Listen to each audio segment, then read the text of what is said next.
Hey Disney friends, it's Amber with MickeyTravels. I'm going to cover today like the basic question that I get and the number one thing you need to think about when planning your trip for the first time, which is when should I go to Walt Disney World? This video is not going to really apply to Disneyland. It's a total different breed over there. Many of the annual pass holders there live really close to it in California and are typically more visitors than actual tourists coming in. Whereas in Florida, there typically aren't a local people that visit and it's more touristy. So this doesn't really apply to Disneyland. I've got various things to consider when you're thinking about planning on which week or month you're going to be visiting Disney World. Man, if you could visit a whole month, that would be amazing. But just even if you're trying to narrow down just like a little tiny area of when you can and should go to Disney World. So I hope these tips will help you out. I've got various things to look at. Let's get going.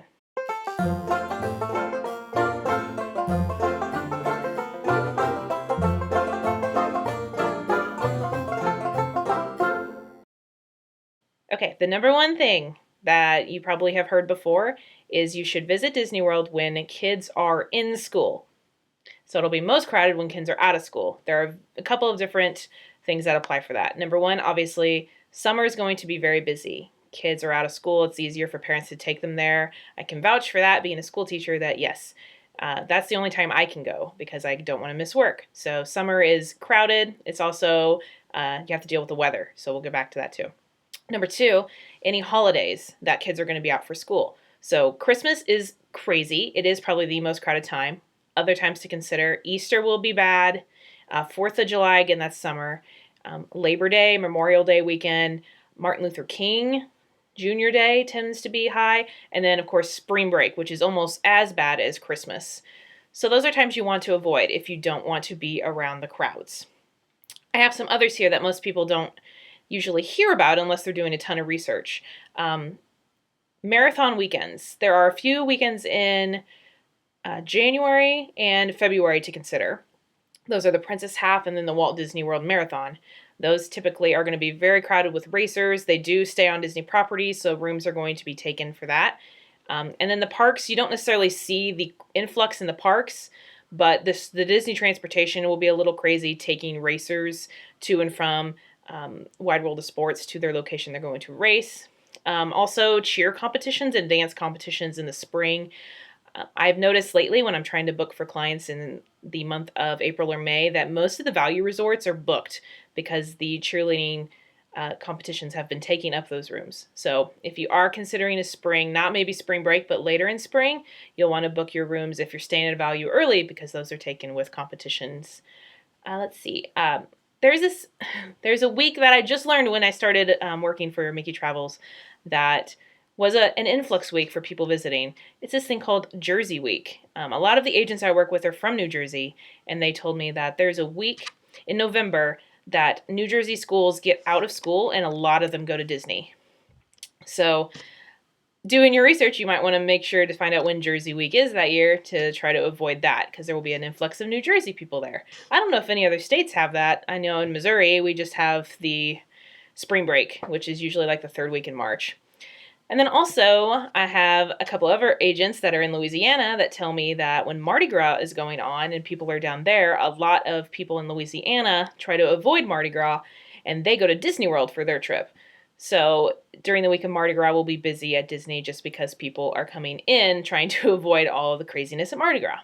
So if there's another week that you are familiar with that gets pretty popular because of people trying to get away from where they're at to go to Disney, then put that in the comments below. I always love learning about different things, but those are the major ones that I have noticed personally when doing some research. Next, you want to consider the weather when you're trying to decide which time to go to Disney World. So I've got a screenshot here of the monthly, by month, average temperatures for Walt Disney World. Let's take a look. As you can see, January and February are going to be very chilly compared to the rest of the year.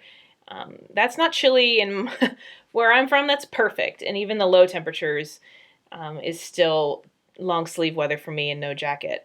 But it's going to get extremely hot about late May all the way through early September. So if you even are considering September, it will still be warm. And with that, Florida humidity is going to cause it to rain quite a bit in the afternoons. Again, that May to September time. So if you do have to go during the summer, you are going to witness not only the hot and the humidity, but a rainstorm probably every single day. Hurricane season in Florida is typically in September, I believe, and maybe dips into October a little bit. Don't know a whole lot about that. Since Orlando is centrally Florida based, like Central Florida, they don't get the hurricane itself, but they do get the after effect. And I did have some clients that were there last year that, felt the impact of the large rainstorms there, but it didn't, besides maybe knocking out power and a couple of other things and trapping some people inside for a bit just because the rain was so bad. Disney, of course, were there to the rescue to make sure everyone was safe, but it only maybe a day or two messed it up. It wasn't like full weeks were impaired. In fact, I think last year was one of the first times Disney actually closed for a hurricane. There had been like 2 other times. I know Hurricane Andrew was probably one of those. All right, so crowds, weather. 2 more on my list. Number 3 would be promotions. You need to consider when Disney's going to have a discount. And that's really hard to do because Disney doesn't tell us a huge amount in advance, because a lot of us like to plan a year ahead, what discounts are going to be available. And of course, the most popular one is the free dining discount that is typically released in the fall. That would save you the most money. However, Disney does offer discounts throughout the whole year. If it's going to be a holiday season such as Christmas, those will probably be excluded. Those dates will be excluded. So when thinking about the future and thinking, when can I, A, avoid crowds, and B, probably get a promotion? Summers are included usually, but avoid holidays, and you'll also want to avoid the Art of Animation Little Mermaid rooms. Those are usually excluded from promotions. 3-bedroom villas are usually excluded. I've seen Port Orleans. French Quarter has typically been excluded lately too. So think about what's going to save me the most money. Is it going to be the free dining, supposedly, which should be coming up soon, so be on the lookout on my Facebook page for when that will be released. It should be the next promotion if they do offer it again. So pretty safe bet will be the fall for that. Room discounts are pretty good as well. If you're thinking about staying at a deluxe resort, you can get 25 to 30% off your room almost any time during the year. Other ways to save money, not necessarily with just the time that you go. You might want to consider getting an annual pass, and you can get a discount that way. If you are interested in like an annual pass video and like the whole components of that, let me know in the comments if that's a good idea. I feel like most of my viewers are going to be people who are, just looking for ideas for their first few trips, not necessarily ones who are going to be going all the time, but you never know. So I can do a video like that if you guys are interested. Okay, and the last thing I have for you to consider are events and festivals that are going on throughout the year that may interest you. So we have Mickey's Not So Scary Halloween Party in late August through October. That's probably the most popular party that I book for clients. You get to dress up and trick or treat at the park. That's not offered every evening, and they just released those dates for 2017. Mickey's Very Merry Christmas Party, which is in November and December. That's going to be about the same time, 7 p.m. to midnight on certain nights, and it snows on Main Street when you go for that. Food and Wine Festival is in the fall. If you are a foodie and enjoy Epcot, they have booths all over World Showcase from different parts of the world to have you try different foods, and you can use snack credits there. And so that's a perk for people that want to get on the dining plan. And then the Flower and Garden Festival is in the spring, and that is where the topiaries are located in Epcot.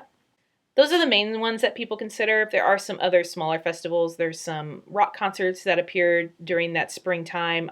Also, the summer typically has some people performing in Epcot as well. Star Wars used to have, of course, Star Wars weekends. Those no longer are at Hollywood Studios, and I've had past videos of that. So if you're looking at that, wondering when that is no longer offered. And then, of course, marathons, like I had mentioned before. So those are some events to consider when planning, if you're going to want to run and then plan your trip along with it. Okay, so what if you can only go in the summertime, just like most of us? Then there are some perks to it. You can't avoid it. It's fine. It is going to be hot. However, the summer does have a perk. They have later park hours than most of the other times during the year. For example, they'll be open probably about 8 and they'll go into 11 o'clock at night. And the extra magic hours at Magic Kingdom could even go to 1 to 2 a.m. So, and if you've been on my channel for a while, you know I'm a huge fan of the Magic Kingdom extra magic hours at night and staying up that late because you typically can do so much with nobody around. There are ways to get around the heat. A strategy I tell my clients is to get there early at rope drop, go till about 11 or noon, go back to your resort, go for a swim, take a nap, head back to the evening. Still might get a little bit of the heat, but if you're there in July at 3 o'clock in the afternoon in the sun watching a parade, yeah, it's going to be hot. So you need to strategize. You need to take the breaks. You need to find a good spot early with shade in it. You need to plan that you are going to do an outdoor attraction, then go to an indoor attraction that has a show. Maybe eat inside, find a location that has indoor seating. So all things that I can help you with if you needed to strategize that way. However, it's super easy. Disney doesn't have a ton outside of waiting in lines like they used to. A lot of it's going to be covered or indoor for you for waiting in line. So everyone says that the fall is the best time to go because you have the promotions that are released, you have the parties, you have less people. However, there are some cons to going to the fall. You need to consider that getting your dining reservations are much more difficult to get if you're going in the fall. I book my clients' dining reservations 5 a.m. Central Standard Time the day they open up. And I still cannot be our guest for some of the days for dinner, for some of the days that they want, because there are so many people that are anticipating going in October and September, and with the parties making the hours shorter, it's harder to get dining reservations. So even if I'm there the second they open up, I'm still having trouble finding them.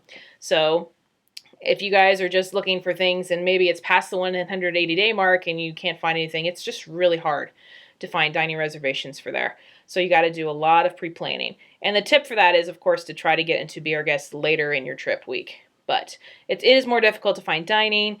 Disney doesn't necessarily release a lot of their new dining packages yet for the fall, so you have to keep checking because you've got Halloween things to consider. You've got dessert parties to consider, but typically I struggle the most with finding people's fall dining reservations.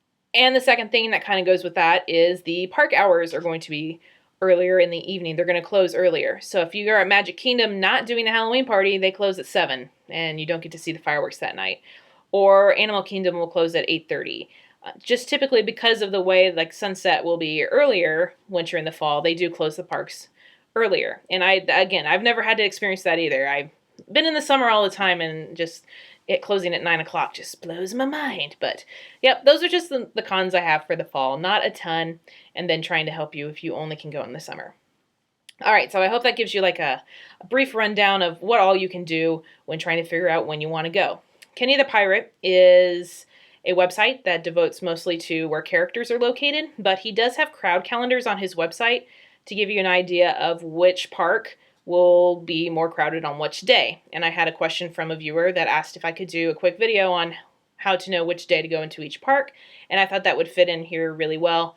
Again, you can go to many other sources, but Kenny the Pirate's the most reliable for me, and he does it color-coded by green, yellow, red, and even the park hours once they are listed to let you know this is going to be a good day or a bad day based on things that are going on.